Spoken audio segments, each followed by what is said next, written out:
Elle est entrée sans bruit dans un cœur en chantier, là où même les souvenirs hésitaient à rester.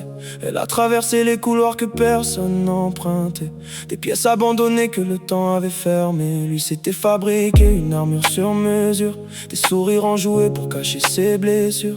À force de tomber, il avait fini par croire que l'amour était un train qu'on regarde partir le soir. Mais elle a vu derrière les murs et les discours des torrents silencieux qui revenaient toujours. Et sans forcer la porte, sans lui faire de promesses, elle est devenue la lumière de son cœur en détresse. Et c'est peut-être ça qui lui fait le plus peur,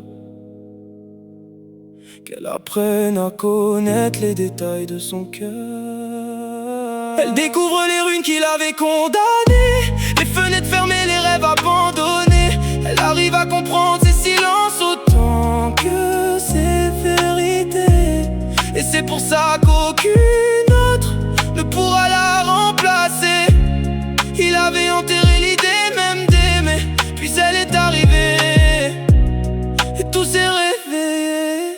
Il aimerait parfois redevenir inaccessible, redevenir ce roc qui semblait indestructible. Mais depuis qu'elle est là, quelque chose a changé. Même ses nuits les plus noires ont appris à s'éclairer. Elle a ce don étrange que rien n'explique vraiment, transformer ses peines en diamants étincelants, faire pousser des printemps sur des terres épuisées, comme si son regard savait tout réinventer. Elle est devenue la lumière au bout de ces tempêtes, le calme qui fait taire le vacarme dans sa tête. Et même si les mots lui manquent parfois pour l'avouer, il sait qu'elle est arrivée pour ne jamais l'abandonner. Elle n'est pas là pour le sauver, elle lui rappelle seulement qu'il a le droit d'être aimé.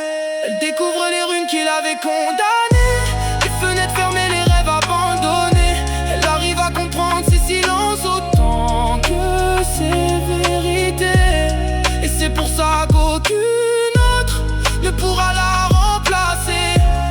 Il avait enterré l'idée même d'aimer, puis elle est arrivée et tout s'est réveillé.